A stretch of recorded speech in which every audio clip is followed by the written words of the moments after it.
Раз.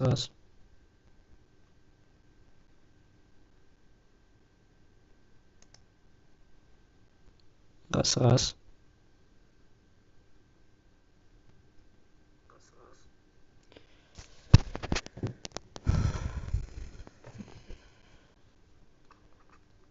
Всем хай, ребят. Сегодня я хочу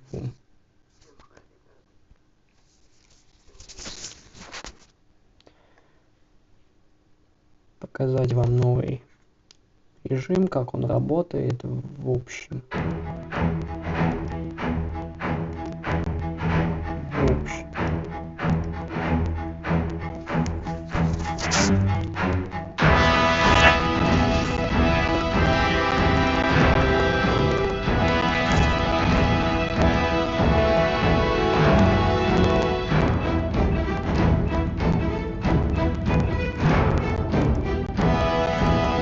Сейчас начнем.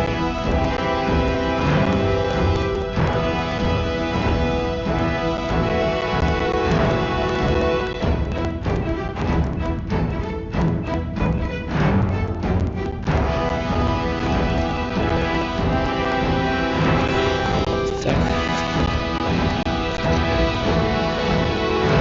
Настройки.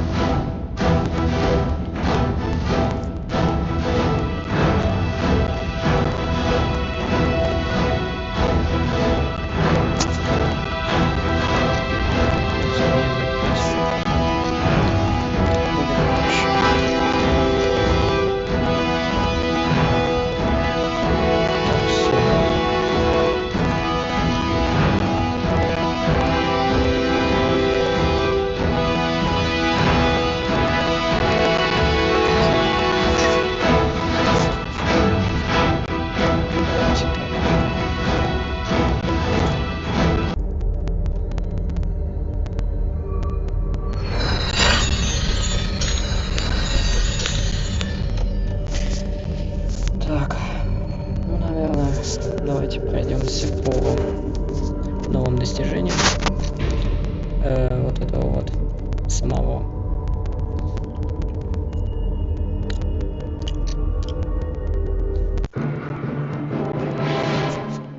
нового режима.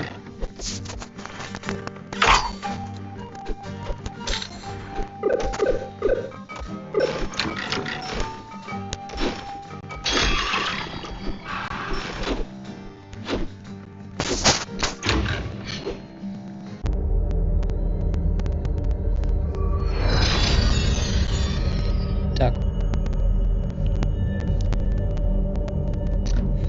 сейчас с самого простого начну. Самого простого сета абсолютно. Лучше использовать мага.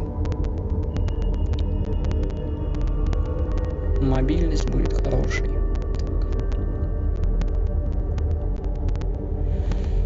Сейчас разберусь в своих вещах. Подождите. Лучше так. Так, теперь.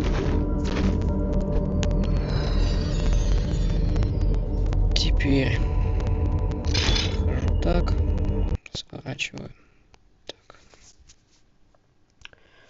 Я захожу по игры. Где они у меня?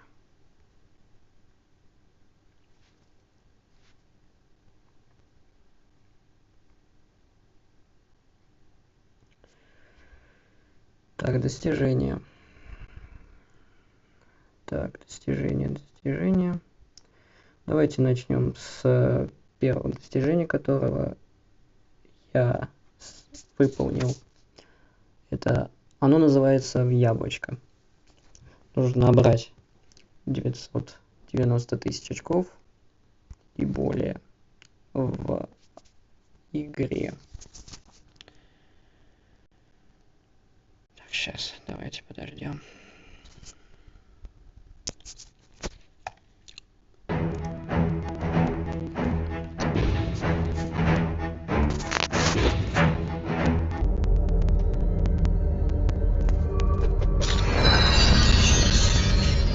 в яблочко, да? Ищу эту игру.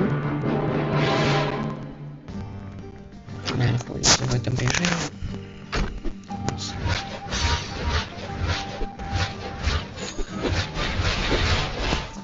Вот он называется Darts.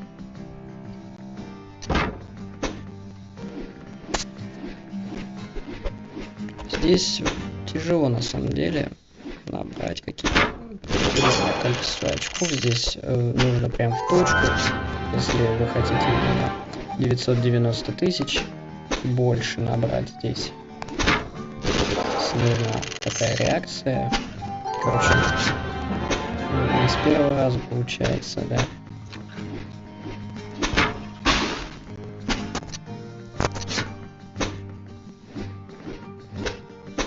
У меня вот плохо получается сейчас. Очень.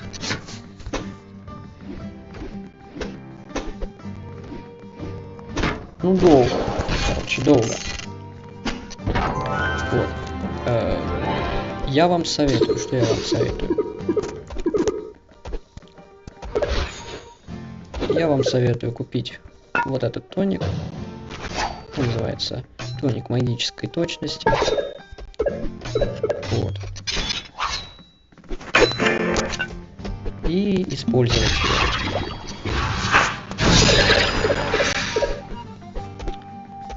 Дротик, он теперь у нас катается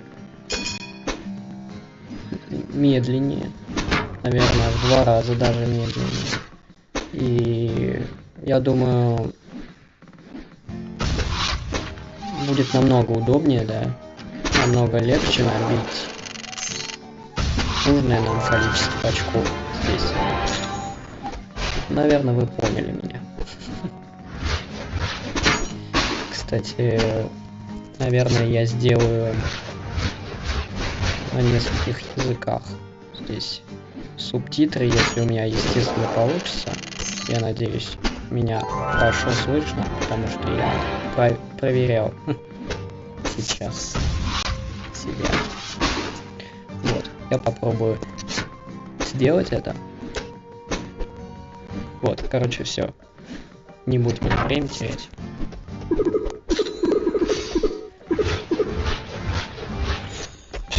Так, переходим к следующему достижению.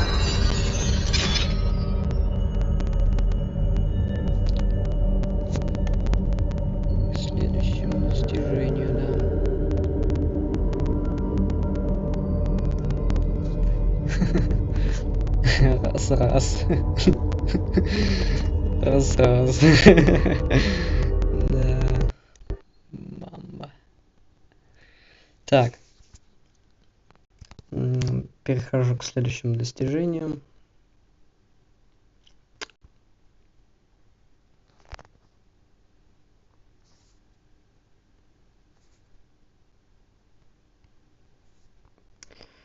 Так, тост в твою честь.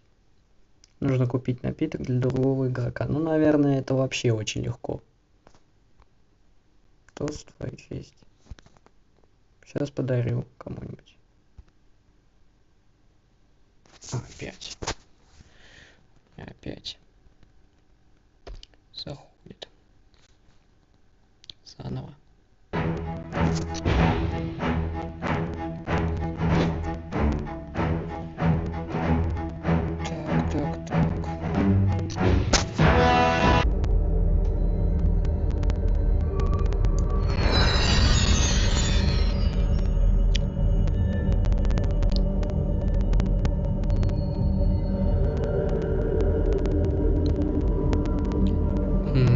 Жалко. Я тебя не понимаю. Бро. I'm sorry.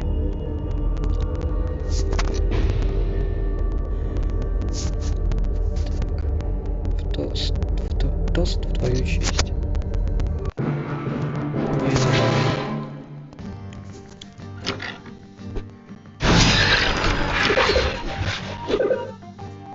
Так, ну вот я любого игрока, допустим, возьму, к примеру, его. Нет, не тебя.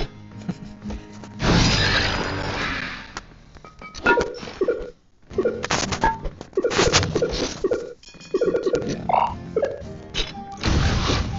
Вот мы выбрали. Где ж ты? О, привет. Так, давай что-нибудь купим. Так, чтобы купить, надо нажать на игрока. Да. После этого нам нужно нажать на тоники, которые у нас находятся в магазине. Хотя, кстати, не обязательно сначала на игрока нажимать. Я вспомнил. Вот, просто и сразу же нажимаем на эти тоники. Ну вот, допустим, сок монстра, да? Вот у нас под инвентарем кнопочка зеленая. И мы можем выбрать любого игрока. Допустим, давайте первого. Купаем. Должно высветиться у нас достижение. Ну, я ее, конечно же, уже получил, поэтому она у меня не выйдет сейчас. Вот, вроде все понятно, да? Все очень просто.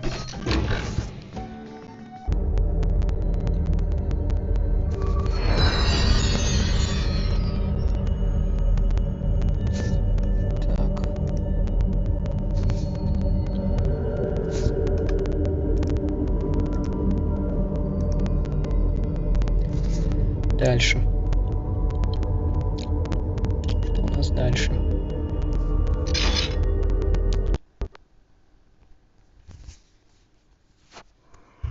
Так.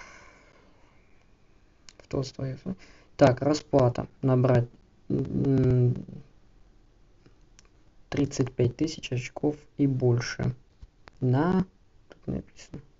На манекене, да? Продавца в царине. Продавца в таверне. Ой.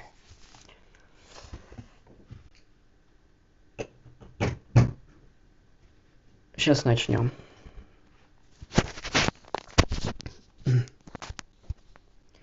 Так, что нужно сделать? Сейчас покажу вам. Это все находится в новом режиме.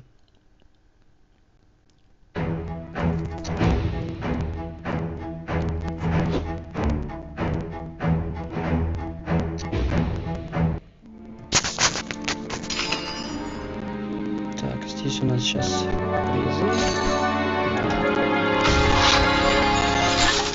С еженедельного.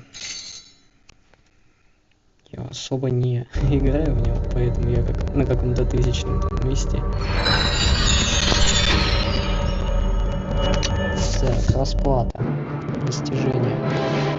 Это, наверное, ну, реально очень. О, достижение.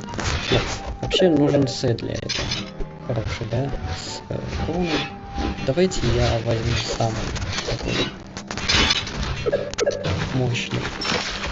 Самый лучший, да? Вот он.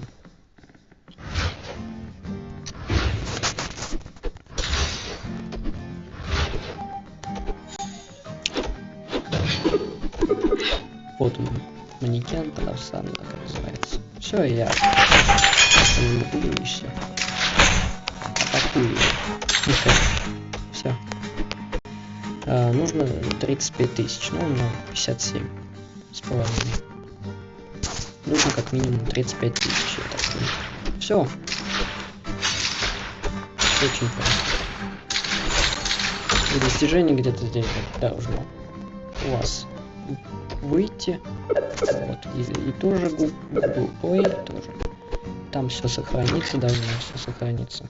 Короче, все, вы поняли. Все очень просто. Так. Сет.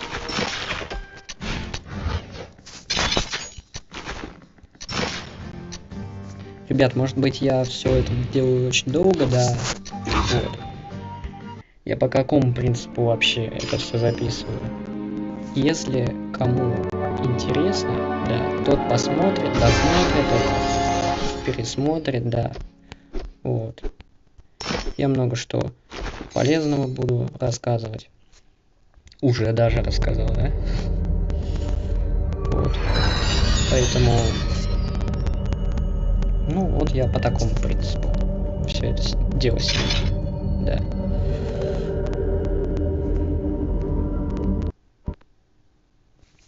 Да, это долго. Ну, так нужно. Для меня. Мне так удобнее. Понимаете?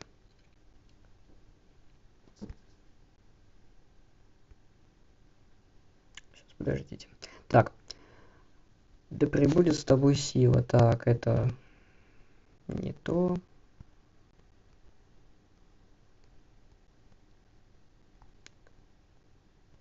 Это не то.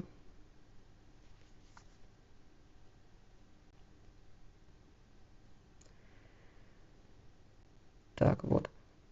Вкус победы. Называется достижение. Нужно одержать первую победу в дуэли. Найти соперников можно в таверне. Угу. Вот. Здесь все очень просто. Вам нужно пригласить, или кто-то вас пригласит в зону. Наверное, не нужно, да, показывать. Потом сами увидите. В зону, где можно пригласить, да, соперника, сыграть с ним. Вот. После первой победы вам это достижение выдается. Встретимся снаружи. Это надо вызвать. Угу. Вы можете добавить друзей и вызвать их на дуэль. Да, вот. Добавить просто человека. Он примет вас в друзья. Вы сыграете. Это достижение тоже вам откроется. Короче, ничего трудного. Абсолютно. Так. Сейчас тут посмотрим, что у нас тут.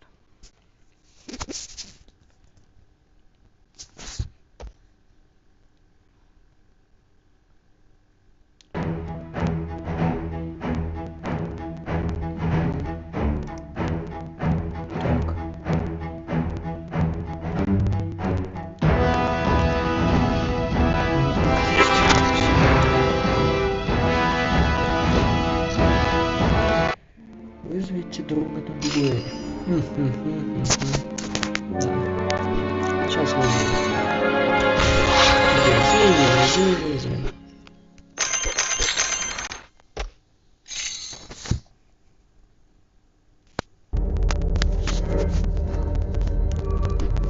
Так, вот у меня, скажем, самый простейший сет. Я для себя беру, допустим. Какой лучше подходит для этого режима? Какой лучший класс подойдет? Я считаю, что это элитный воин и высший маг. Почему я считаю, что, допустим, элитный воин лучше? Например, для возьмем вот элитного воина. Почему?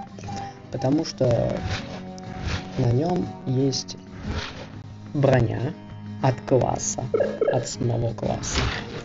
Надо, наверное, вам показать это, да? Броня от самого класса.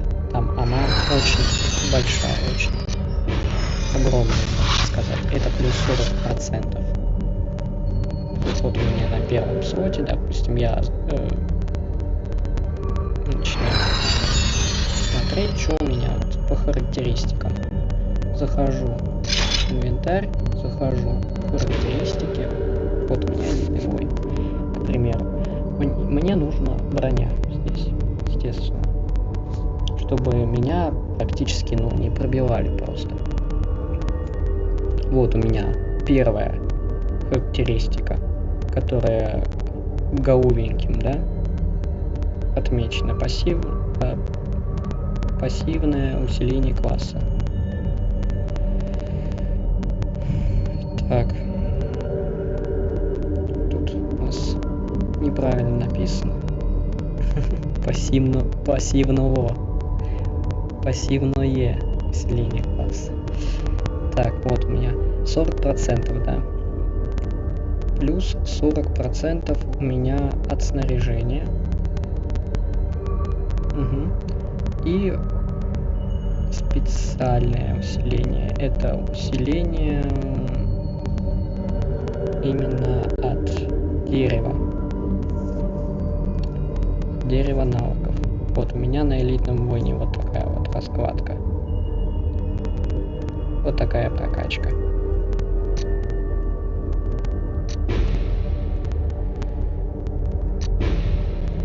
Так. Здесь у меня очень высокий коэффициент брони, естественно. И, естественно, я использую скорость. То есть мне нужна все равно какая-никакая, но скорость. Да? Вот. Я нашел этот сет, я сам его использую, и вам тоже советую, в принципе, его одевать. Ну, вообще, в принципе, если вы даже будете использовать этот сет, вы не поймете. Вам нужно самим, как бы, это все на практике опробовать. Просто так, да, у кого-то там взять, да пожалуйста. Вот, возьмите, попробуйте. Да, не факт, что у вас так же получится, так же, как у меня, допустим, или, ну, похожая какая-то игра. Вам нужно понимать, что вообще на карте творится.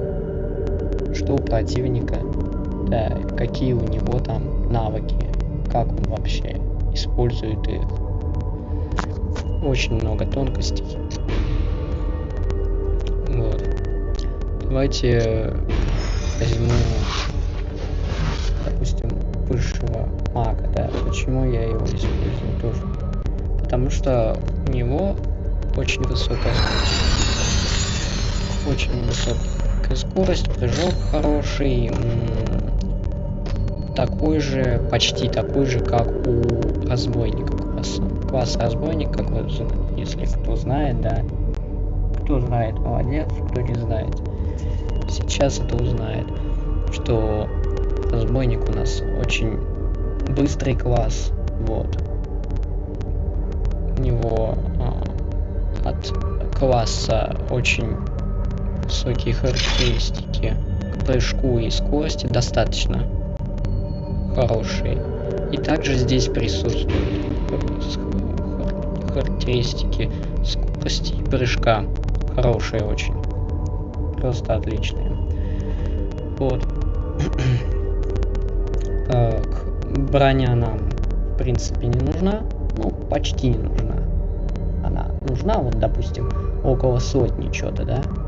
Если мы берем элитного воина, допустим, нам лучше нужно какую-нибудь, вот, допустим, 900, да, единиц. Где-то 800, 900 это идеально, скажу вам. Здесь хватит 100. Здесь хватит 100. Вот. Скорость, прыжок, обязательно это нужный параметр. Обязательно нужно иметь этот параметр обязательно. Так, дальше. Посох. Обязательно посох. Смотрите, у нас к классу 30%. Это очень классно. И еще плюс 35 к силе магии. Это все от класса. Это все от класса. Это очень круто. Поэтому высший маг это прям очень классный класс для этого режима, нового режима. Называется арена, не знаю, кто-то называет PvP. Вот. Дальше. Ну вот самое главное, именно сила магии,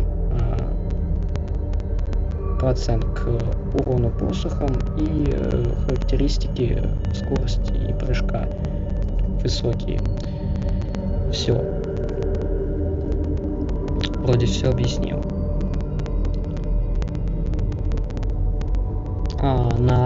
Допустим, если у вас элитный воин, то там тоже вроде как, но, по-моему, добавок нету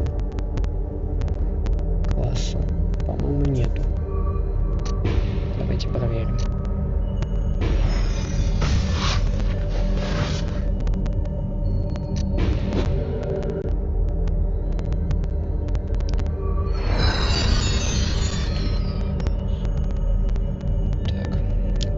Так. Поехали. Смотрим. Так, скорости нету. Прыжку есть 5%. Ну, короче, такой себе, да. Но скорость все равно нужна. Она здесь все равно нужна.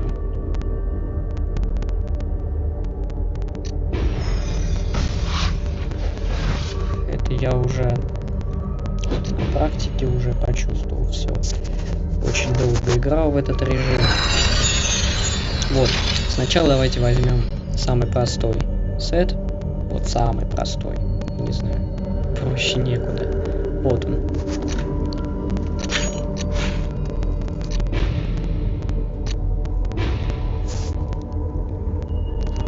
Поехали.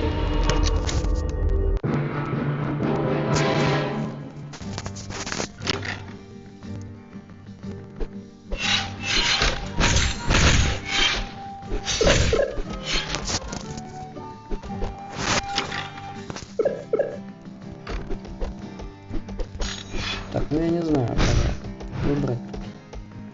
Давайте его, что ли.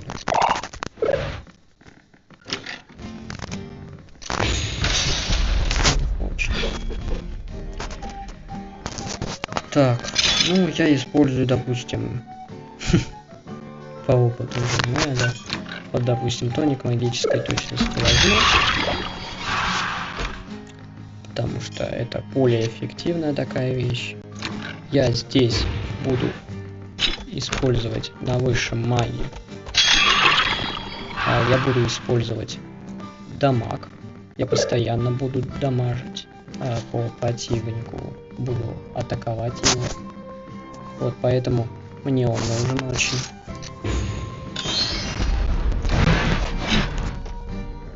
Также я буду использовать экстра глоток. Он для чего нужен? Ну вот, чтобы не погибнуть, да, в какой-то момент там самый такой очень нужный и напряженный. Бывают такие моменты. И он очень, я считаю, что он самый лучший. Один из самых лучших. Еще есть тоник звездного света. Он еще лучше, но он именно работает, когда у тебя, естественно, хорошая атака и так далее, ты хорошо играешь, поэтому можешь нанести, да,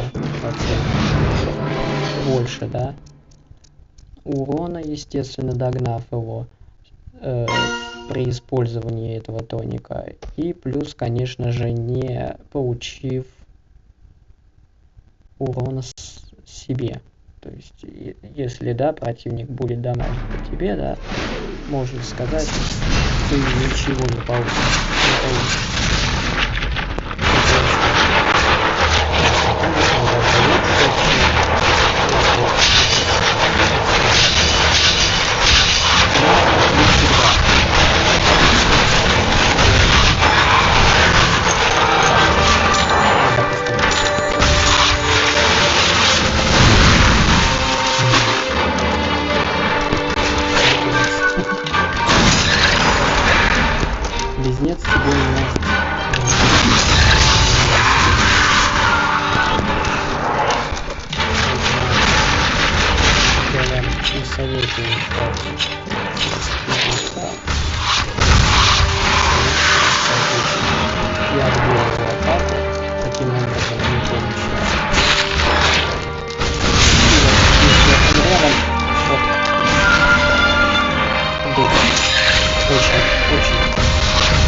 Очень эффективно.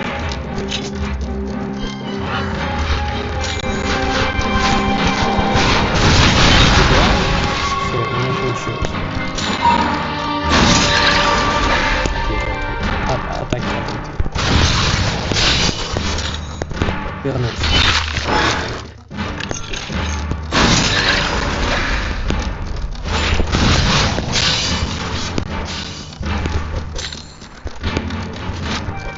Вот, мне нужно рассказать о навыках.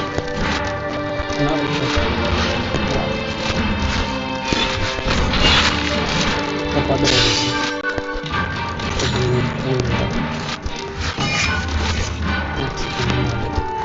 система, как это все работает,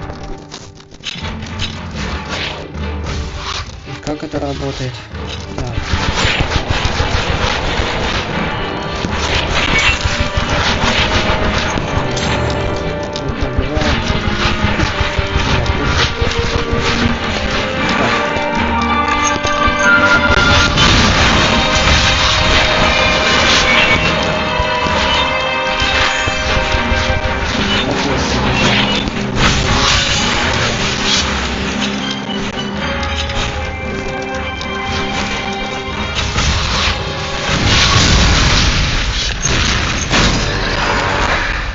Световые щиты.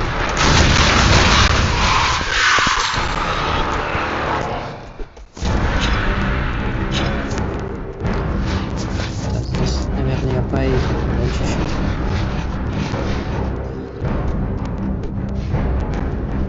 Что-то я чуть-чуть поеду.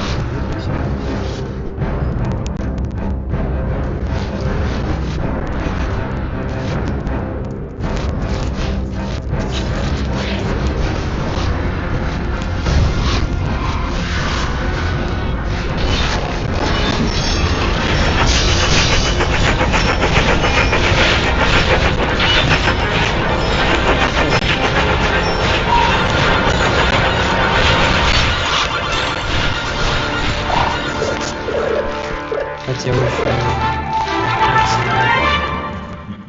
использовать хорошо. Не смысл, короче. GG.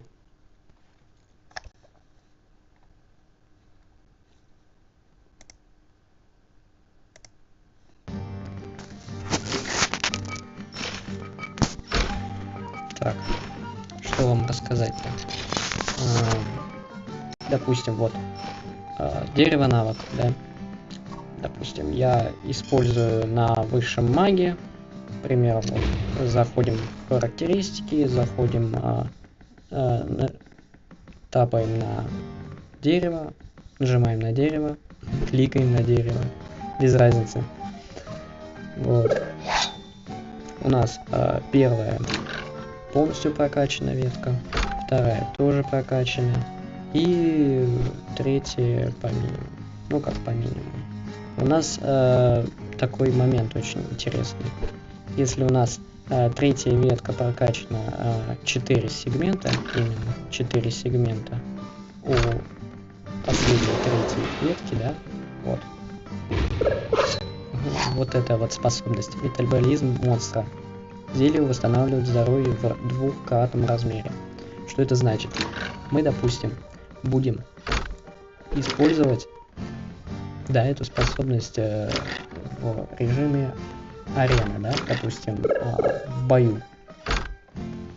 Мы будем использовать, допустим, вот этот экстра глоток, вот это зелье лечебное, да, мы будем, когда его будем использовать, мы будем в 2-кратном размере его использовать.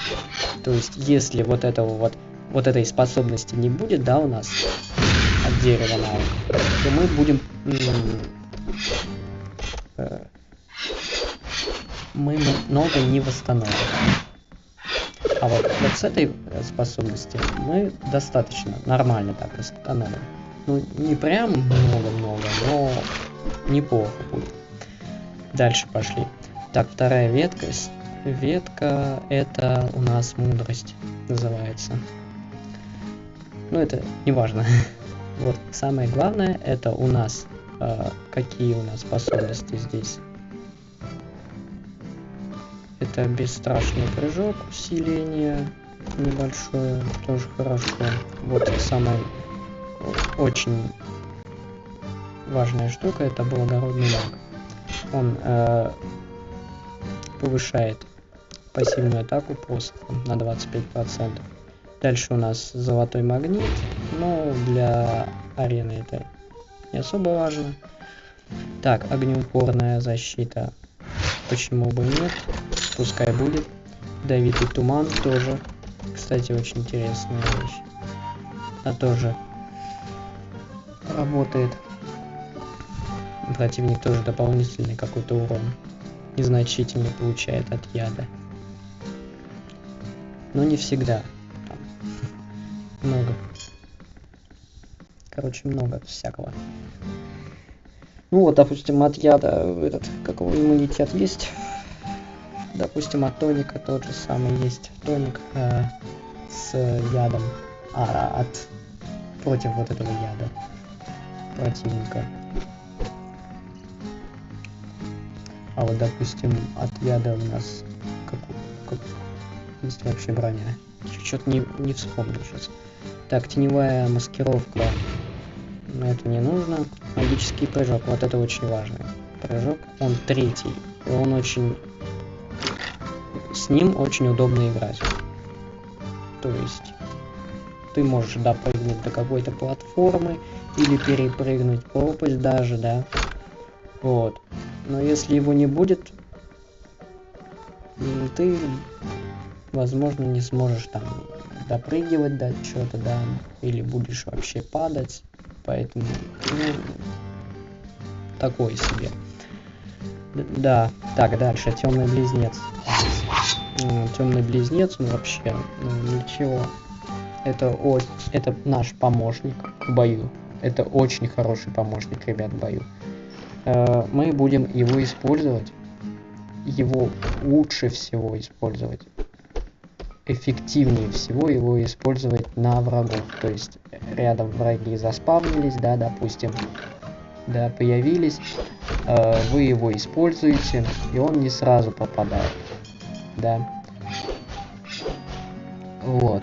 Также можно его использовать, когда противник атакует грозой или, допустим, с звездным тоником, да, вам большую атаку, да, наносит, там летит на вас огромная стая его атак, можно тоже также отбиться. И, конечно же, идеальнее всего, да, чтобы в этот момент двойник заметил твоего противника.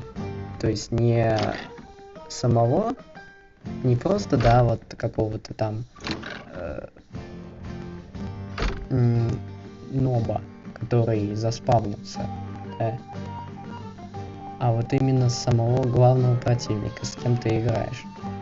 То есть он будет дольше стоять, очень долго может стоять.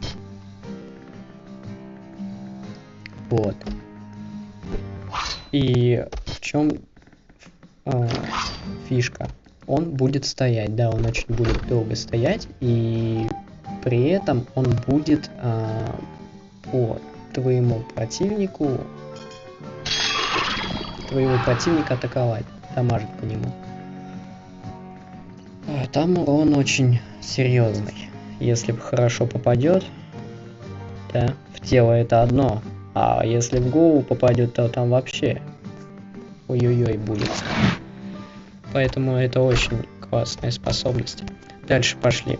Это первая ветка, да, у нас сила называется, скорость гепарда. Скорость, конечно же, нам нужна. Мастер меча, это для мечей, специалист по кинжалам. По кинжалам отразимый бросок. Тоже очень такая вещь интересная, да, можно отразить у противника. Допустим, вот он атакует тебя, ты тоже атакуешь, ты отбиваешься, да, таким образом. Разъедающий снаряд. Это... Так, метательный призывает поверженных. Так, мгновенно взрывает метательное оружие. разлетающий снаряд. Очень интересно.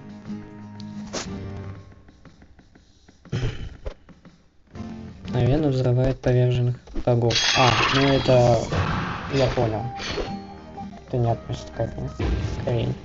Так, дальше метательное оружие, наверное, разрушает сферические защиты врага. Ну, это не особо важно для арены. Так, все метательные оружия имеют шанс поглотить полет вражеский снаряд. 55%. Тоже неплохо. Так, вот это очень важный параметр. Это у нас чудовищная сила. В чем состоит фишка этого этой способности? Допустим, очень быстро будете восстанавливать энергию до атаки своей. То есть вы атакуете, да, и в какой-то момент, да, у вас там кончается энергия. Ну, бывает такое, да. Там в зависимости от какое вы возьмете оружие. В зависимости, какое вы оружие возьмете, короче. Вот. И у нас получается как? Вы по нему атакуете, ну и как бы все нормально, все. Потом, короче, все кончается, да. Вот. Атака кончилась, все. Типа, миньон ваш...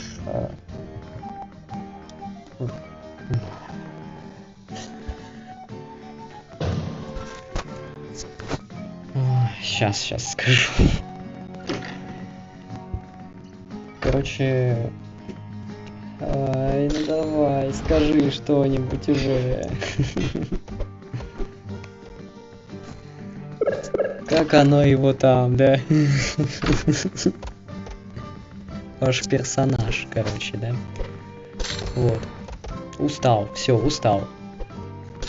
Ну, при вот этой вот, если у вас вот эта способность есть, то восстанавливает намного быстрее, вот. Намного быстрее восстанавливает, очень удобная штука, короче. Заряженный выпад, для чего это нужно вообще? Вообще, для чего это нужно? Скажу, для чего это нужно? Для близкой атаки. Вот противник просто подошел очень близко к тебе. Да. Очень близко. И вот эта вот способность, да, вот этот вот заряженный выпад, он как раз таки поможет тебе больше нанести противнику. То есть скоротать время, да, пока он там стоит. Ну вот этот взрыв, он, конечно же, ну, как он нанесет ему много, мало, там в зависимости какая у противника броня, какая у тебя броня. Ну, урон тоже, ну как урона, не скажу так прям. Нет, урон тут нет. В зависимости какая броня у противника и в зависимости какая броня у тебя. То есть вот эта зависимость будет, а не какие-то там единицы урона, допустим, да, сколько у тебя там урона, нет. Урон тоже как бы зависит. Урон у нас зависит от темного близнеца. Вот чем больше у тебя урон, да, насколько сильно он будет отличаться от урона противника, настолько сильнее, да, твой темный близнец будет сильнее, чем у твоего противника. Вроде понятно, да? Допустим, у противника мало урона, там, допустим, просто, например, скажу, 9000. А у тебя 40 000. Да. Естественно, в разы твой темный близнец будет сильнее в разы, чем его темный будет и тем, ну, тяжелее его вообще покушать. И урон, естественно, темного близнеца будет в разы больше, нежели у противника. Вот. Ну, вроде все понятно, да? Это у нас... что у нас? Это у нас высший маг. Ну, давайте я поменяю... Я поменяю... сет. Можете использовать мои сеты. Мне не жалко. Если у вас такие имеются предметы, почему бы и нет, используйте их. Я сейчас взял сет с кинжалом, который пронзает, естественно, да. Он пронзает, и из-за этого по противнику будет больше урон проходить. Если оружие пронзает, да, оно больше будет наносить противнику. Также, если использовать молот, почему я не использую молот? Потому что, к примеру, именно молот не использую в арене, в боях. Почему? Потому что он взрывается, да. Он не пронзает. И дело в том, что скорость атаки очень-очень низкая. Притом персонаж будет двигаться очень-очень медленно. Атака будет очень-очень медленной. Скорость атаки, да. Скорость полета атаки будет очень-очень низкой. Вот здесь у нас ледяной кинжал. Он быстро летит, он пронзает, плюс дает к сету дополнительную скорость большую, и плюс он противника замораживает, если у противника нет брони с иммунитетом заморозки. Так, ну чё, ищем противника. Привет. Приветики. Будешь играть? Конечно. Давай, сыграй со мной. Так, использую магической точности, потому что я буду атаковать противника очень-очень сильно. Очень-очень часто буду его атаковать своим оружием. Вроде все понятно.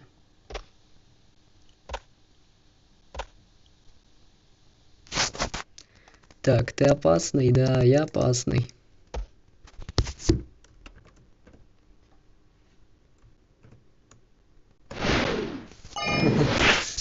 Так, вы отключены от сервера. Попытка не удалась. Ладно, хорошо.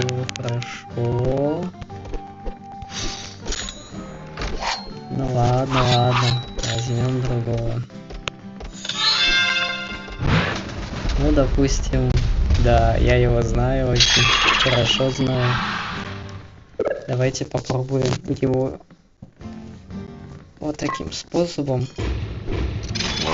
Не знаю, получится ли. Кончаются. Так, что у него тут? Ага, все нормально. К заморозке нету иммунитета. Принимаем. Пробуем.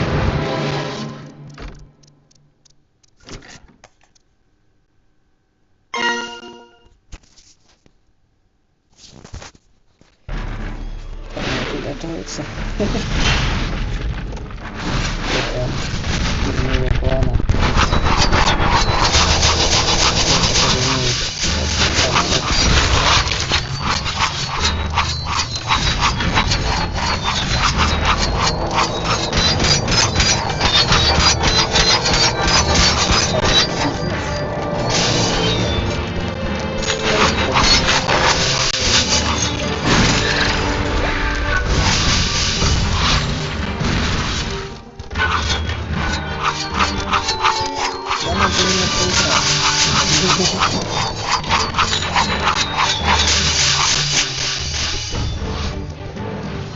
Что иди туда?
получилось.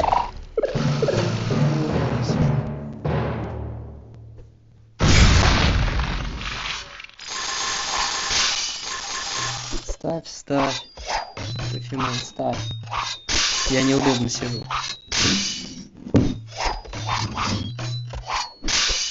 Короче, заморозка. Нет, давайте другую карту.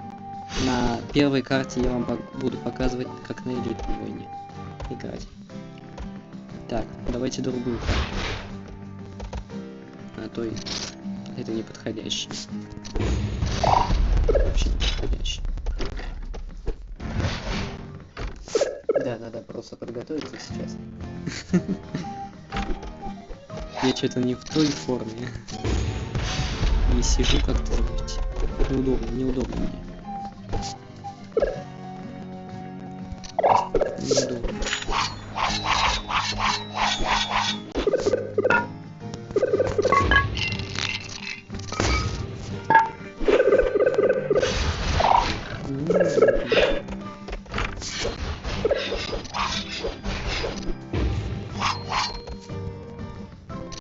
Давайте с тобой сыграем.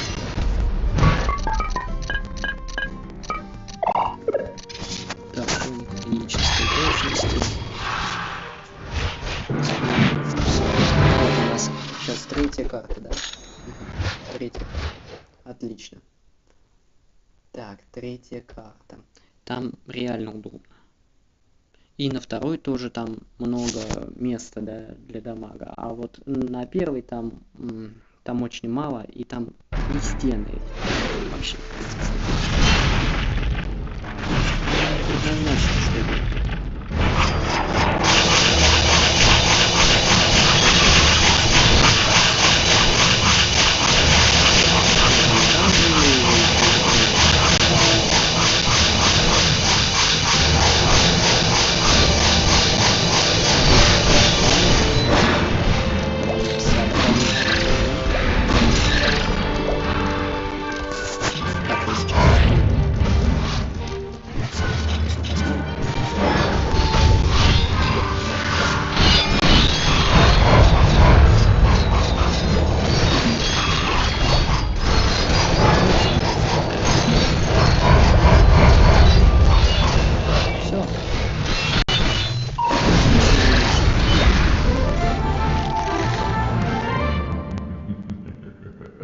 Абсолютно все.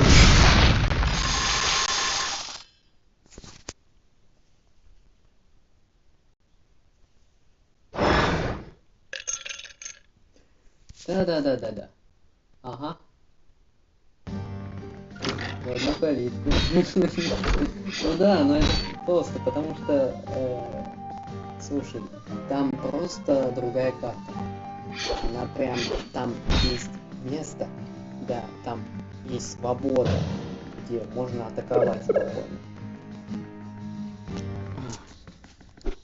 Вот на первой карте это да еще я и сидел неудобно, слушай. Бой был я сидел так. Мне так неудобно было. Давайте еще один бой с этим сетом сыграем.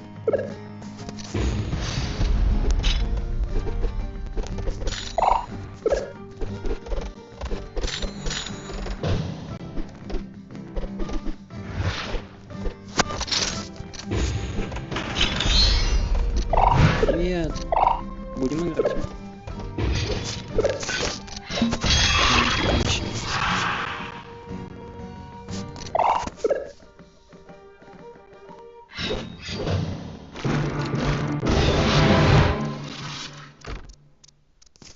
Будем играть.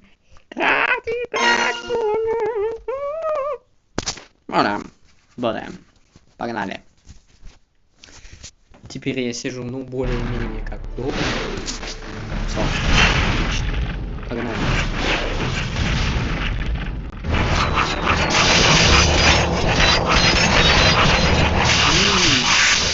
Курбанза.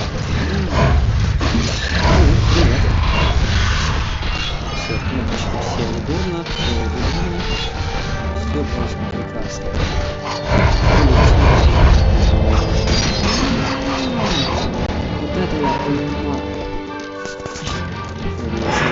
подвижная. Сколько у нас есть, сколько. Все. Гроза.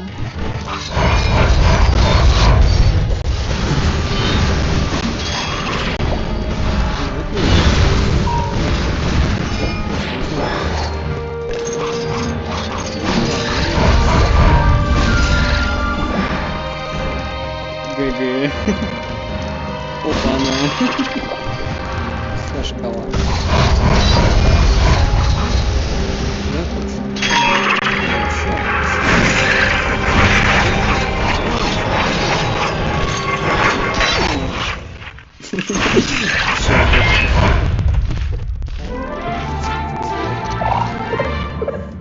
GG.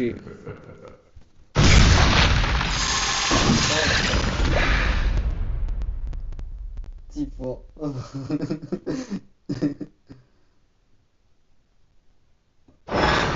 Вредный тип.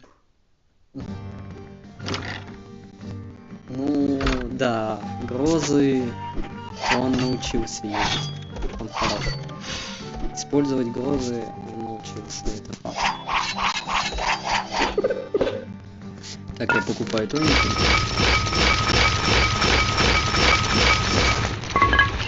Так, не. Сюда.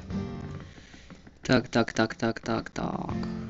Угу, мне 14 штук. Еще раз. Ну, хватит. Так, теперь я меняю сет. Давайте я буду просто показывать вам, да, какой лучший сет. Заморозки лучший я использую иммунитету. Заморозки, да, после противников. И оружие с мерзлотой, да. Вот. Я использую тунику окончания ночи. У нее есть иммунитет, плюс у нее очень много. У нее хорошие характеристики. У нее средняя статистика к силе прыжка и скорости. Также сила магии огромная, урону посохом огромный процент, кинжалом тоже. Вот. Очень классно. Так. Погнали. Так, что у нас тут? Вот этот шторм, он лучше даже. Но он... У него нету иммунитета к заморозке, к сожалению. Но он очень классный. Он быстрее, чем по характеристикам скорости и прыжка. Он лучше, чем туника окончания ночи. Плюс к силе магии и посоху даже больше. Это вообще что-то. Космос просто, а не броня. Его можно достать только в особом еженедельном событии. Скажи честно,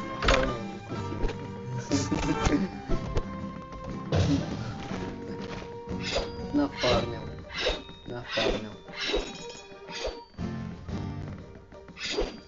Я очень долго играю. Просто очень долго играю и до сих пор играю очень долго. И, короче, вот, я нафармил столько.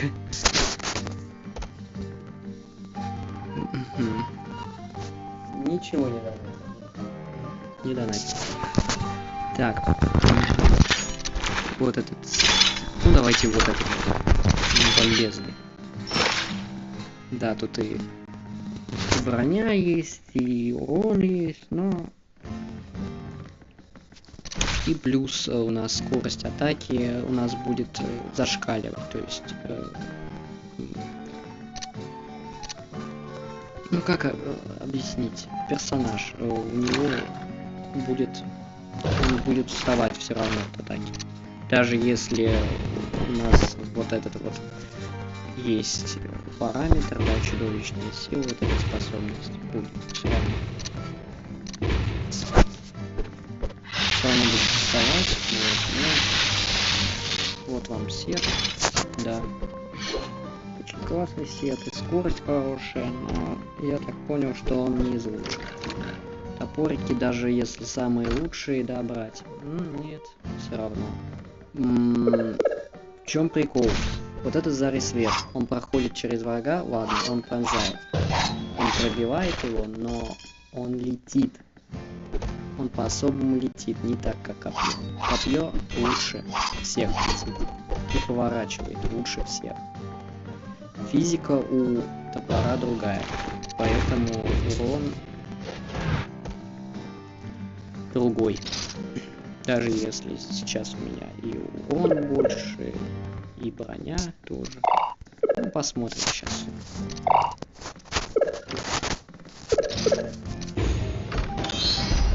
О, нет. Кофеманчик. Давайте я буду использовать.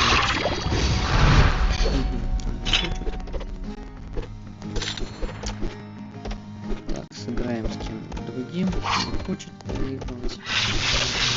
Хотя использовать я не буду. Я только с особыми противниками использую звездный свет. Тоник звездного света. Или как он называется? Я правильный? Супертоник. Супертоник звездного света. Так. Ну почему он не хочет со мной? Давай сыграем. Так. На какой лучше карте? Ну давайте третий, та же самая. Пускай будет. Или как противника получится там. Если он выберет другую, пускай другая.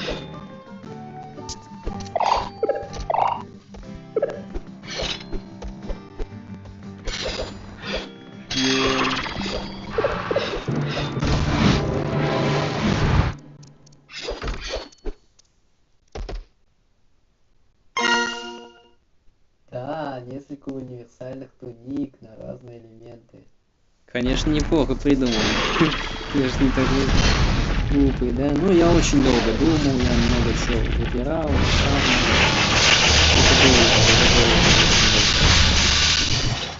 Так, поехали.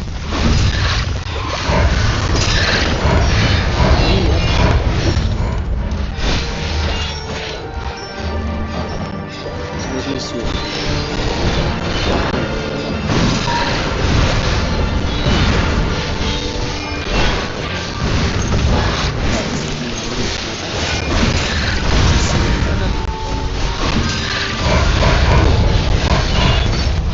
Бомба.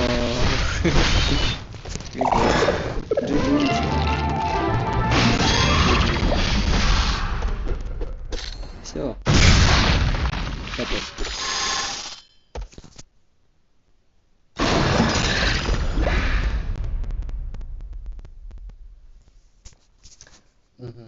Смотрю одновременно Гарри Поттера и тебя.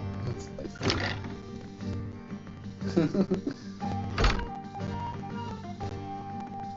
Обалденно. Обалденно. Я тебе реально говорю. Не только четко, здесь прям прям жестко как-то. Прям очень-очень. Так, еще раз сыграем на какой карте?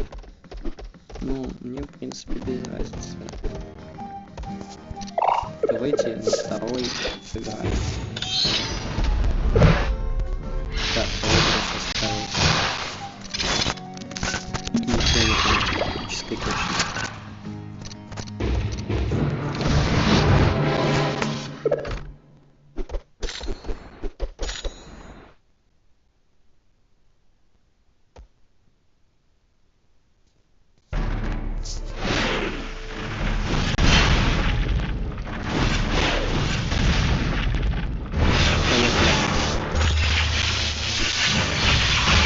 Что я буду?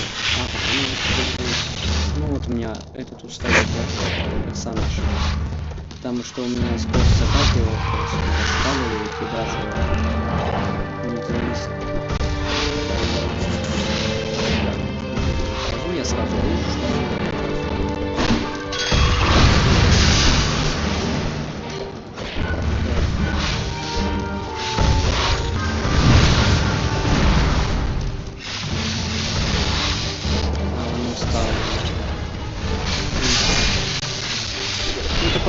себе.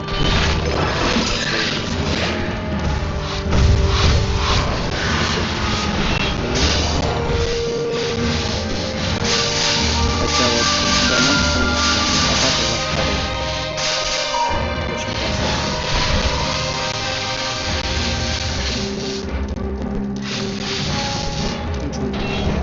Стоит пока.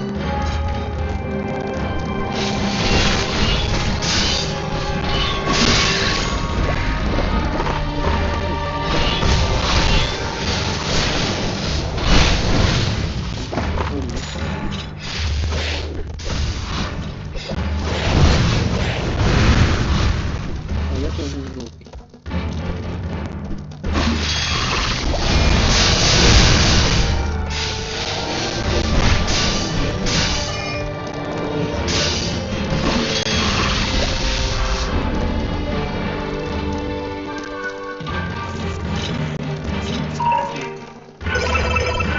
Сейчас ждем, короче, вот этих супер тонет розового света.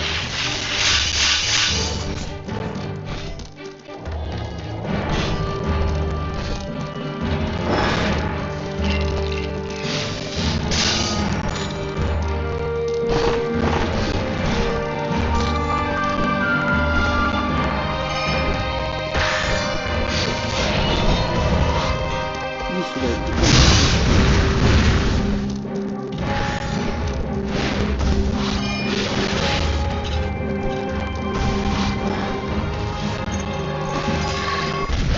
Сюда иди. Глаза.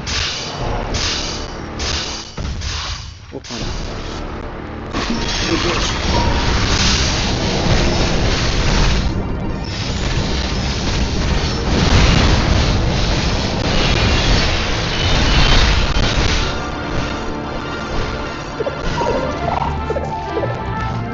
Хорошо.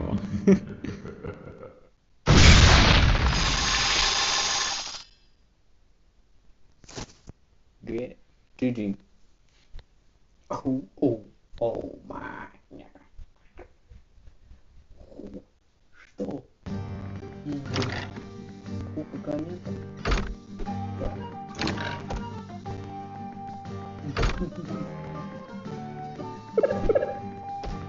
Дырявая. Ладно. Самое время.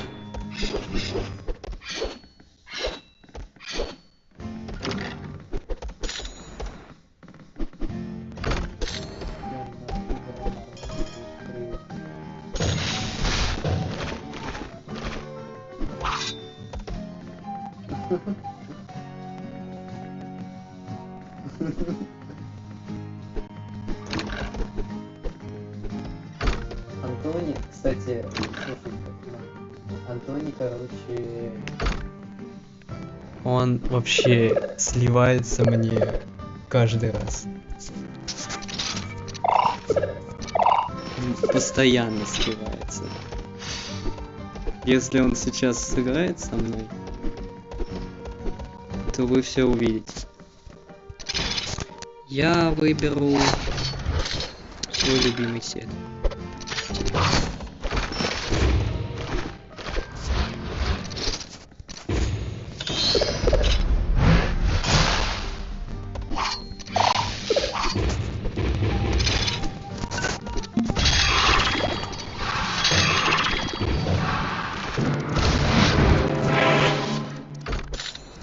Это копье, и оно пронзает 5 раз и больше, я не знаю. Сплэш офигительный, проходит через противника идеально. Я вообще лучшего оружия для атаки не вижу, ребят, честно.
быстренько.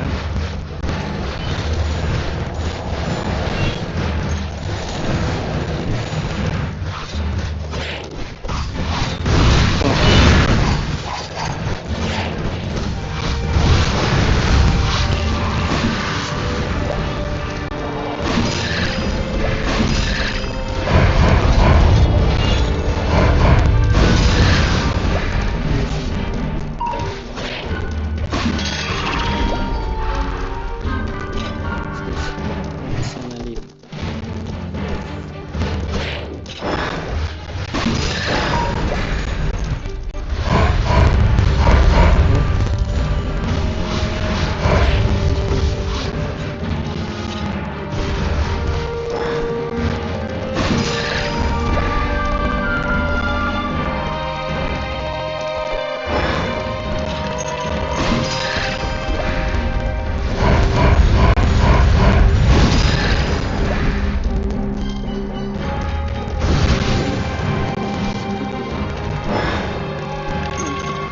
Так, используем. Чтобы он не использовал.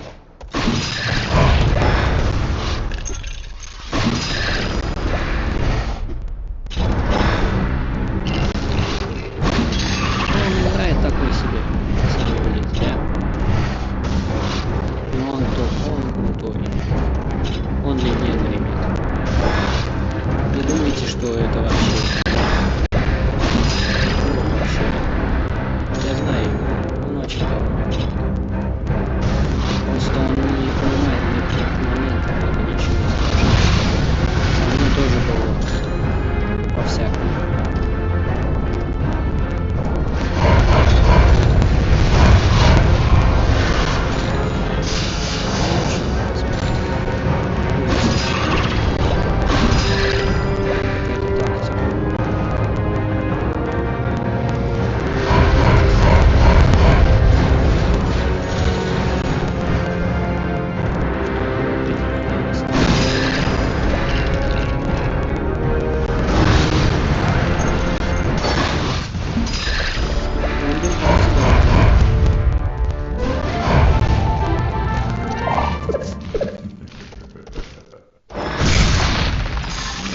Чисто сделал.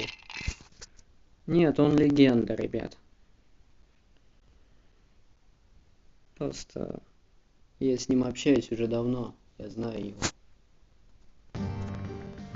Но он не сдается, он просто так не сдается, да, ребят, это вообще.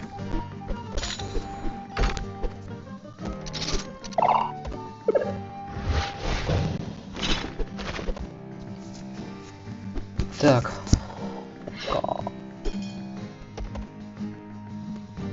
Шедевр понты. Милс Андони. Ну да, вот. Сыграли мы с ним. Да, это быстрая убойная штука, и не только. Это быстрая убойная штука. Она пронзает. И она пронзает очень плавно противника. Плюс это оружие, поворачивает. Если ты используешь что-нибудь магической точности, да, это оружие, оно с противником очень точно летит.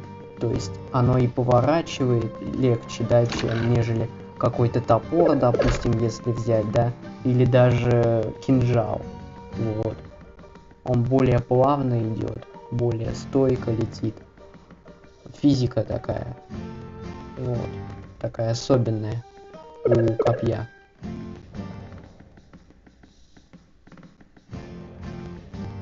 Вот именно у копья. А я использую именно вот такое копье. Вот именно книгу, у которой скорость атаки очень высокая. Скорость атаки. Именно вот такая физика тут работает. Так. Если я возьму, допустим, просто, да, какой-то перун, допустим, ну вот обычный вот копья, да, тут ни о чем вообще. Скорость атаки в 2 раза меньше, если не больше. Ну это ни о чем вообще, ребят. А здесь она и летит, и можно много-много раз спавнить. Вообще очень классная вещь. И плюс у нас, естественно, вот эта вот броня, это шторм.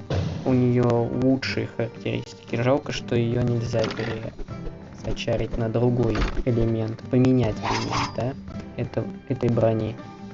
Ну, нельзя. Жалко очень. Вот. Оно лучшее. Вот это копье. Вот это. Ай, ё-моё, почему я забыл? Кольцо. Оно очень крутое. Почему? Мобильность. Это скорость и сила прыжка. Здесь очень высокие показатели. И сила магии, естественно. Она дает к оружию дополнительную, да, урон. И если, допустим, сравнивать с другими, да, кольцами, то есть мобильность будет лучше у этого кольца. Но лучше.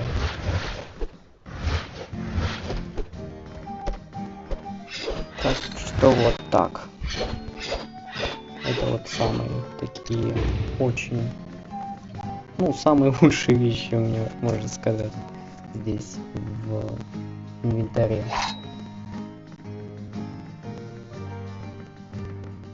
Так, что у нас тут по комментам?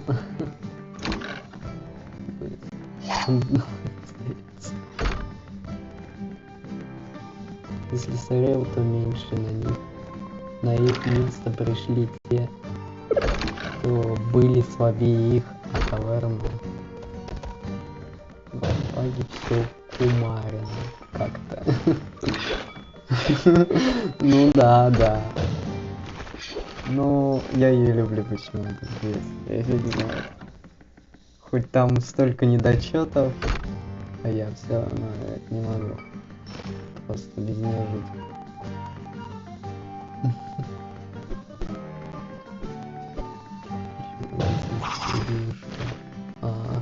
Ну это да. Он его зато меньше. И броня тоже.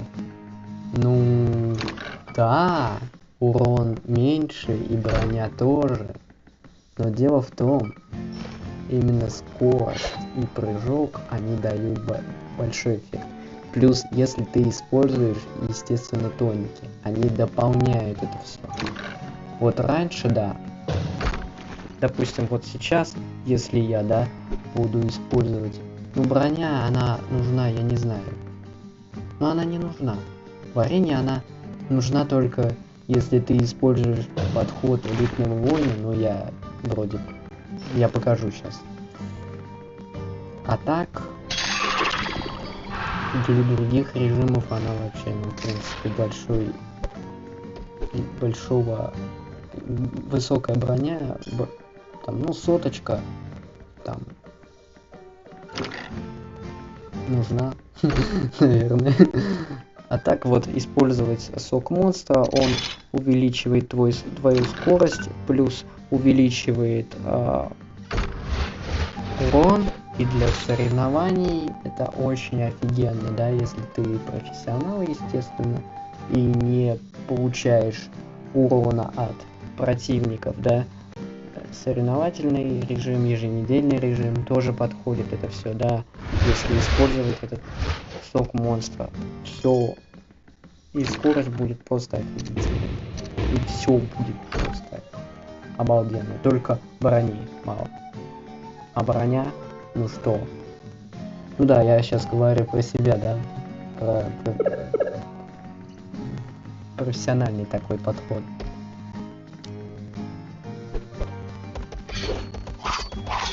Тут тоже так играть, да? Ну, ребят, это сложно. Да, запоминаем, кстати. Я вот этот вот...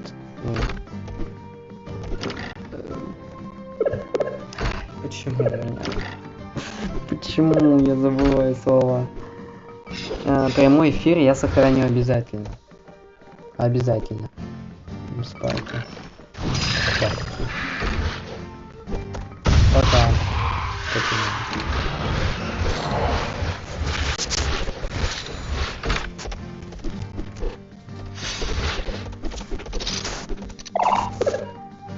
Привет. Мы тут сыграем.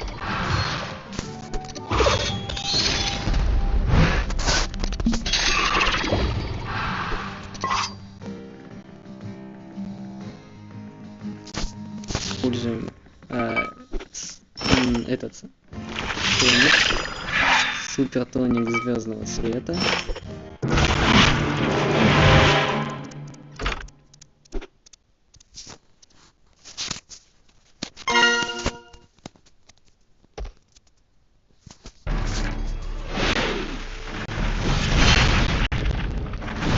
Опять эта карта.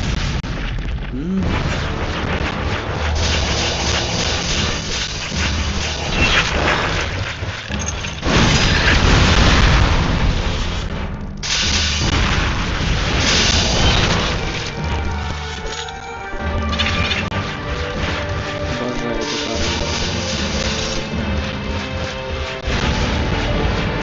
Когда у меня нет брони. Вообще отстой.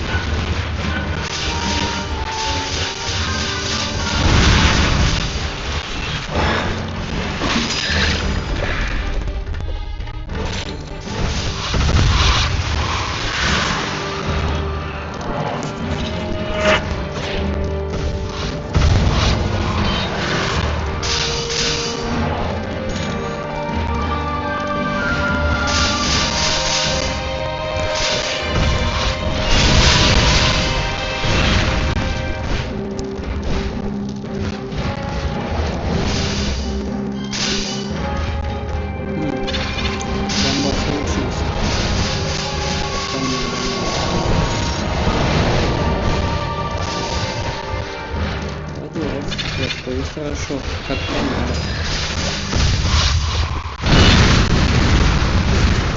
Так.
Ты не разгонишься.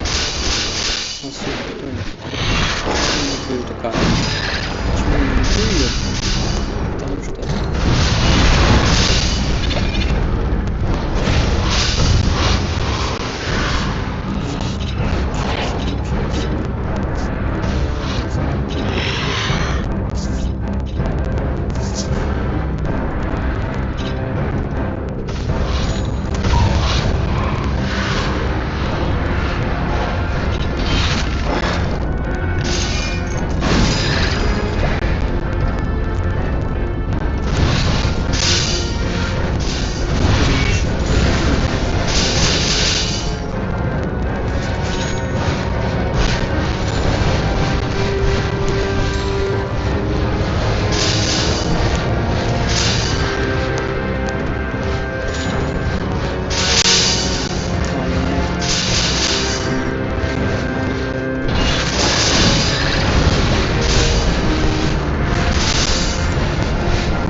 ходы знаю.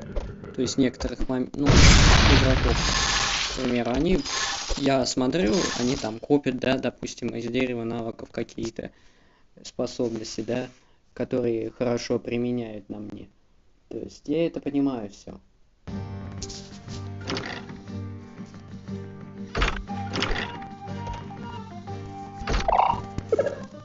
Даже вот он, да, уже профессионализм. Тут очень круто. И если другая карта, это вообще на этом сете, где свобода есть, да, вообще так обалденно играть.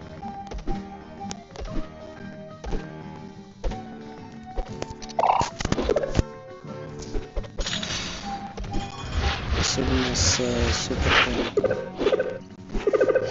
У меня что-то зарядка, что ли, тут кончается.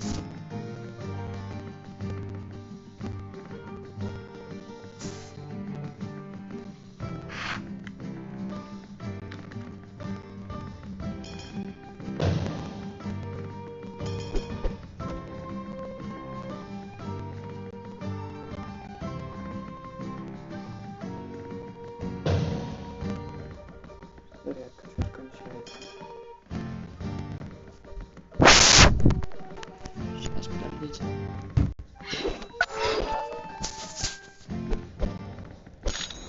Так. Что, сыграем один раунд еще с этим цветом. С моим лучшим. И вот также от заморозки я использую, вот, допустим, тунику окончания ночи, да, если противник использует заморозку. Например, вот с ним.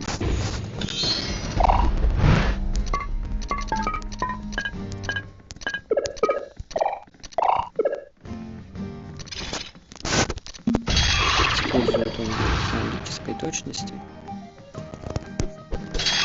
И вот тут вот оружие заморозкой, вот этот топор у него заморозкой топор.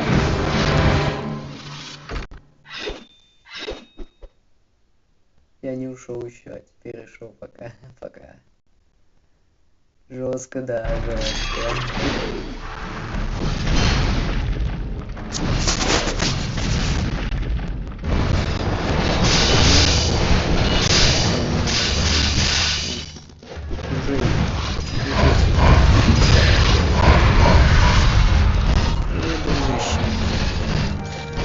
Не ожидал, что я сегодня.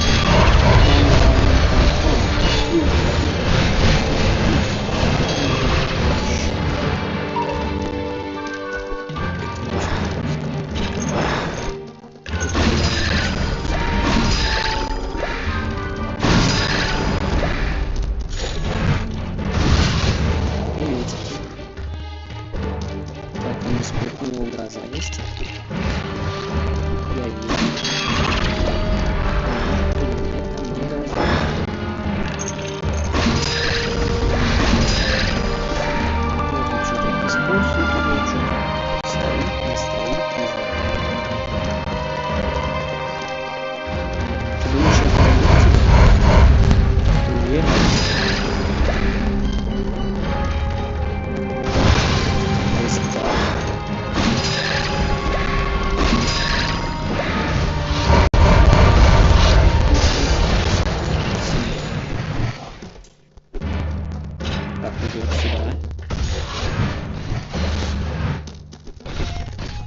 Давай.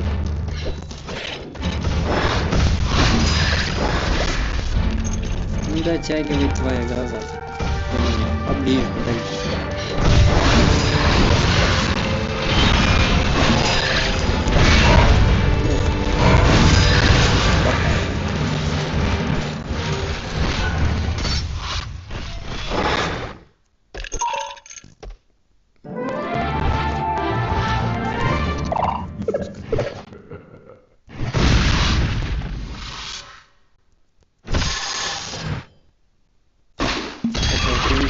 Скорость поменьше, но все же она зато от заморозки, это очень классно, это очень удобно. Ну вот и финал.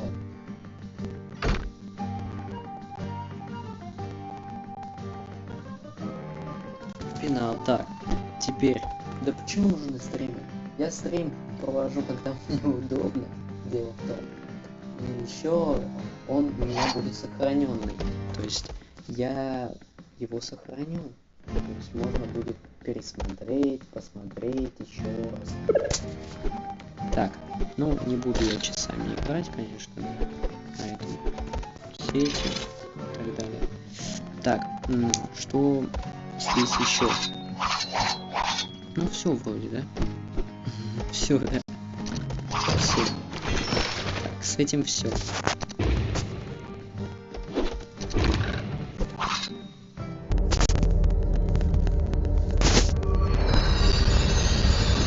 Теперь я буду использовать другой подход для арены. Он называется как? Имея лучшую броню, в отличие от противника. И, конечно же, есть какой-то, ну, какой-то коэффициент мобильности все равно присутствует, да, скорость и прыжок у нас все равно здесь есть, да? Угу, есть. Да, есть. Так. Вот у нас броня тут очень много, очень много. Все к броне у нас. И здесь броня есть, и все, и скорость хорошая здесь, и здесь у нас присутствует, кроме самой брони, но все же это более такой бронебойный вариант и быстрый. Так, что я буду сейчас делать? Я, конечно же, буду играть на первой карте, там, где больше всего лучше эффективный подход игровой работает.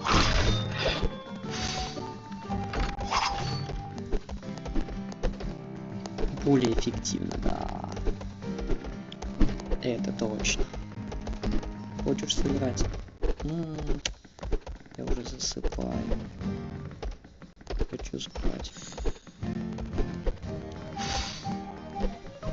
Пару боев с этим сетом и все. Так, объясняю подход. Здесь вы видите броня, очень-очень много брони. Также класс элитный воин, да. Дальше поехали. Вот у нас от класса характеристики. Броня, очень много брони. Самая лучшая характеристика брони именно от класса это у элитного воина. Так, далее меч. Ну, урон плюс-минус нужен, все равно, да. Поэтому он присутствует. Ну, для арены, я думаю, подойдет идеально. Где-то 10 тысяч, если... Ну, 10-20 пойдет в районе. Потому что вот если, допустим, если брать больше, ну, то есть сетки с броней не соберешь правильно. А если ты хочешь очень высокий урон, то используй это то есть для силы своего близнеца. Ну, мобильность все равно. Сами понимаете. Так, смотрю я, допустим, дерево навыка. Просто его просматриваю. Допустим, у меня вот прокачано. Первая ветвь, да, прокачана. Это заряженный ветер, да? Для чего? Для ближних атак, естественно. И для отбития гроз очень-очень классная, эффективная штука. Дальше пошли. Вторая нам не нужна. Близнец нам не нужен, урон у нас небольшой, да, естественно. Нам важнее будет третья ветка. Для чего? Метаболизм монстра, именно использование, да, чтобы вот зелье, вот это вот экстраглоток, в 2 раза больше небольшое восстановление в бою, восстановление здоровья. Так, дальше. Живучесть быка. Ну, не знаю, как это работает. Работает. Не могу сказать точно. Так, уверенные шаги. Вот это тоже очень удобная штука. На второй, допустим, карте, да, не проваливаешься. И плюс у нас, конечно же, нет тройного прыжка, и это очень удобно стало. Вот. Ну, прыжок у нас все равно присутствует. Я взял специально кольцо, где там достаточно большой прыжок можно сделать и подняться и так далее. Ну, мобильность такая все равно присутствует. Так, допустим, мистическая защита. Но это не нужно вообще. Вот гроза. Именно гроза, она очень большую роль играет. Грозу можно использовать, когда... Дело в том, что чем меньше брони у противника, чем у тебя, больше будет от грозы получать противник. От твоей грозы будет больше получать урон. Смотря в зависимости от его урона и твоего урона. Это плюс-минус так.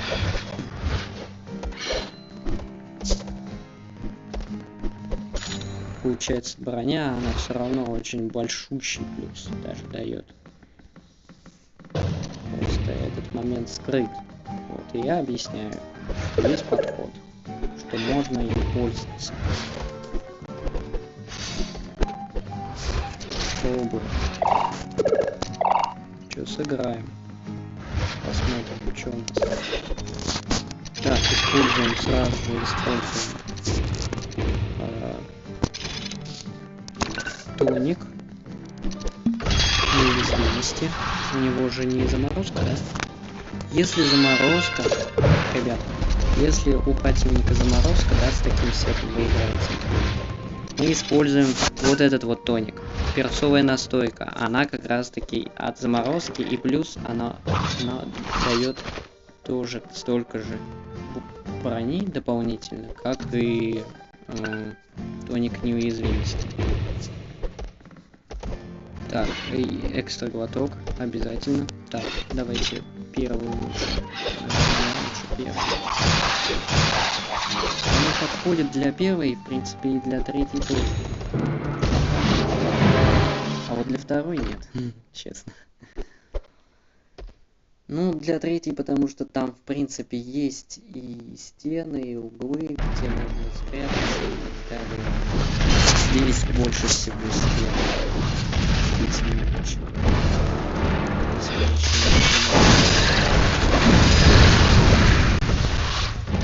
Так, отбиваемся. Отбиваться сейчас. Проблемы какие?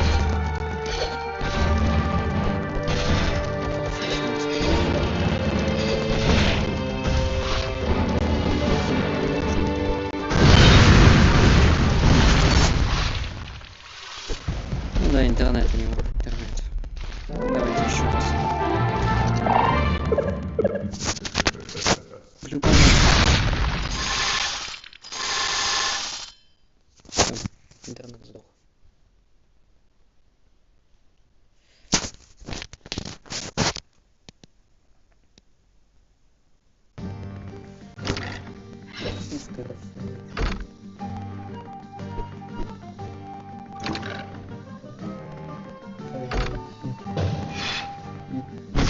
Я не дает сыграть.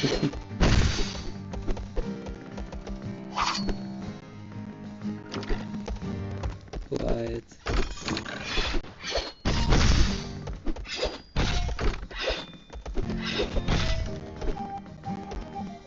Есть такое, есть.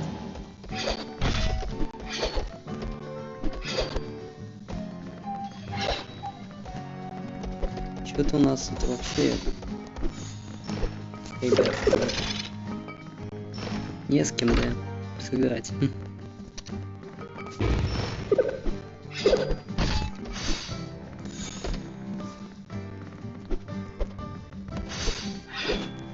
Так, Перезайдем.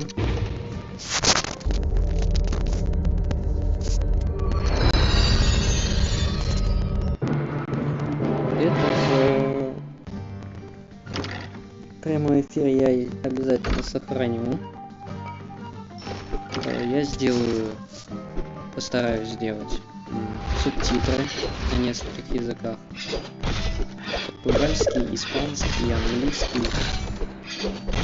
Вот. Я считаю, что это важно все равно. Вот. Давайте с ним сохраним.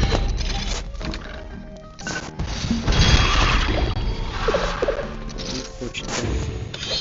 Думаю, я проиграю. Давайте на третьей карте попробуем. Если он вообще сейчас примет. Я понимаю, что вот это отличие просто.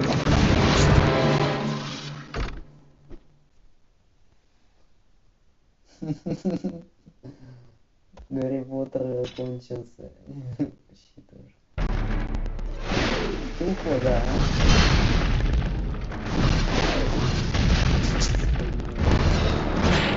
Сегодня, ну, что-то, ну там, да, что-то новое. Кое-что новое там есть. Соглашусь. Нет, в принципе, урон от грозы почти что. Ну вот, смотрите, неплохо вообще, почти плохо. Пробиваем. Где-то 900, ну да. Сейчас. Где-то что-то в районе 900.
Соперник сбежал. Бронь. Естественно, вот роза, которая все равно восстанавливается. Я вот так посчитал, что за бой можно накопить, можно использовать на противнике. Сейчас посчитаю. 6 гроз. 6 раз грозу применить. Это что? Это больше половины шкалы. Да, если вот посчитать. Ну, где-то половина, чуть больше половины. Это просто из-за грозы чисто. Плюс у меня еще могут восстанавливаться взрывные выпады. Парень сопротивлялся до последнего. Сегодня новый результат. Так, 2. Чай или там? Что там? Короче. Кинжала или меча.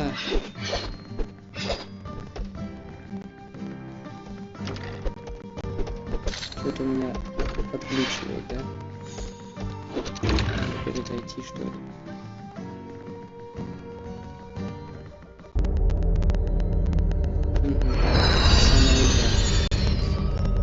Сейчас перезайду.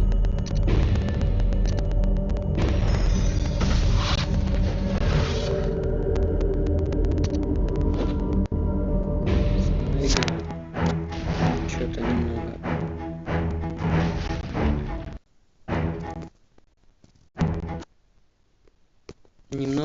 у меня что-то глючит. Чутка. Есть такое. Не знаю, зависит ли это от телефона или от игры. Сейчас проверим еще раз.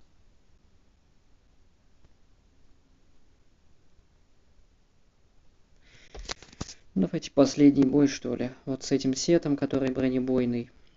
То есть я не использую близнеца. Но лучше его использовать, когда у тебя есть высокая скорость, да, есть хороший рост. Все равно это можно, да, на этом сете у меня, допустим, 17 тысяч, да. На маге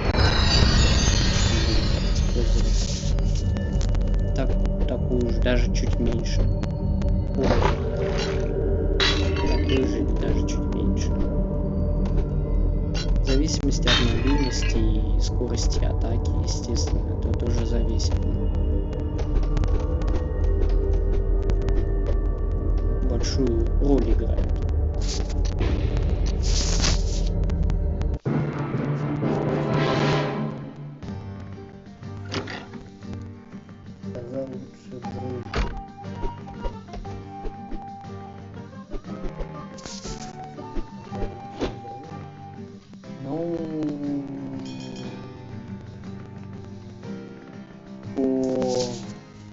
Постоянно по его постоянной по противнику урону туда, то есть если считать, что гроза, она в любом случае, в каком положении ты использовал, да, по противнику, она все равно даст столько же, да, урона. А если взрывной выпад, то считай, если да, он еще противник отбивается, или ты не так попал, да, вообще ничего. В принципе, что считать, что гроза лучше взрывов, я не могу сказать, что это так, потому что у них есть, как сказать, свои плюсы. У всех есть свои плюсы. Как у грозы, как у взрывного выпада.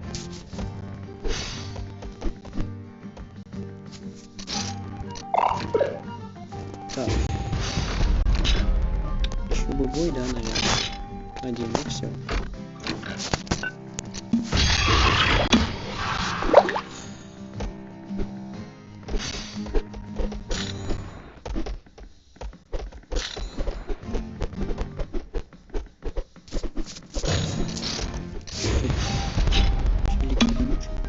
Непонятно, что происходит. Вроде интернет у меня хороший.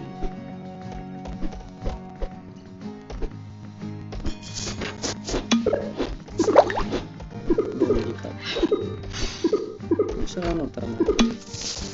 Не знаю, это, наверное, зависит от заряда сейчас, что заряжается.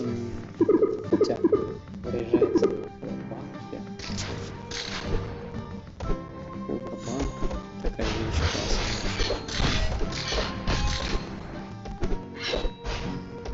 Что у нас там? Сыграем, что ли?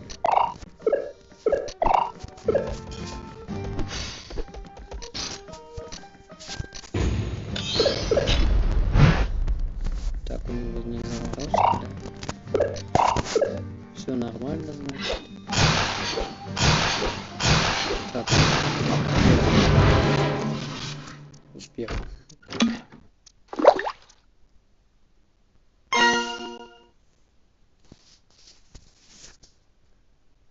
Если не 102% выполнено, то даже с ним.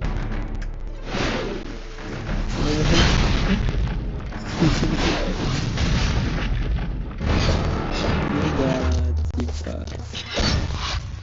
Чё это? Тут что-то не понравилось.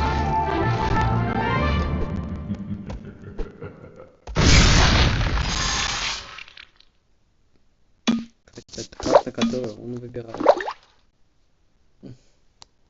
Только перевод тоников.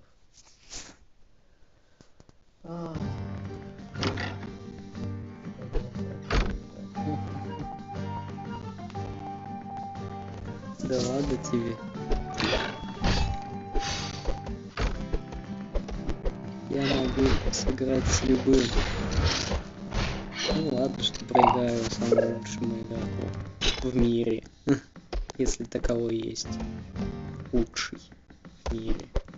В Magic Rampage, Arena. Не знаю, кого считать можно. Лучшим.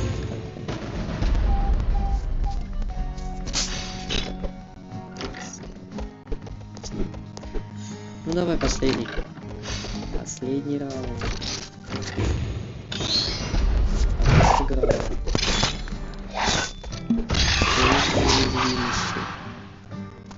Первая карта. Экстракт глотка. Я правильно назвал?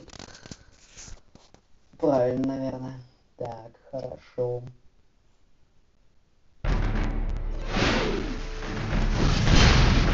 Погнали.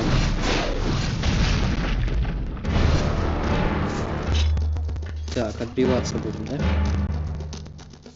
Или нет? А, у него гроза есть.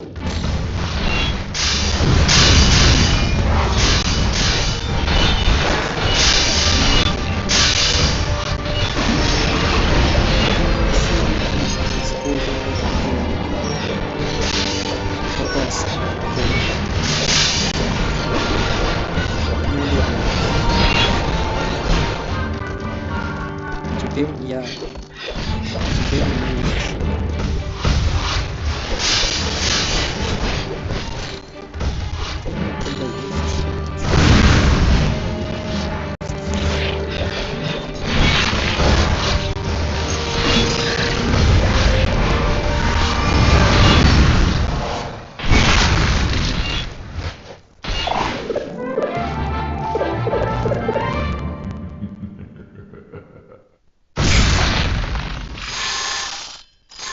Ну, вот так работает у нас режим, да, мы не дамажим, считай, не атакуем, мы используем именно напрямую навыки дерева, и это делаем с моб. Да. Если нам нужно, допустим, к примеру, нам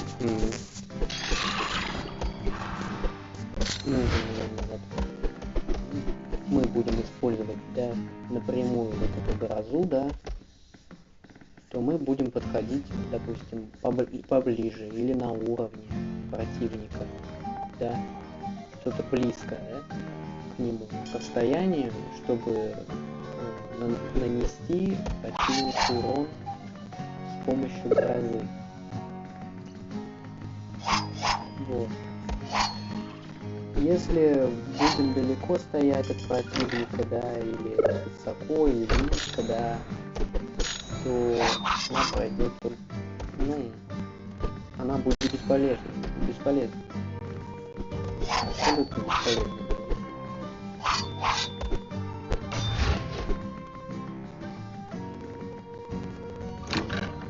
Наверное, все, да. Так что есть вот два подхода, которые я, ну, как бы для себя учел, что они есть, и можно эффективно ими пользоваться, да, в зависимости от карты. То есть, если у карты много стен, да, допустим, каменных, к примеру, где больше стен, ну, допустим, первая и третья карта, да, к примеру, там можно, да, использовать такие вещи, как гроза, да, и использование высокой брони. А вот где больше пространства, да, там лучше всего использовать, естественно, атаки от противника. И эффективнее всего, естественно, использовать тени, потому что коэффициент попадания увеличится просто в разы.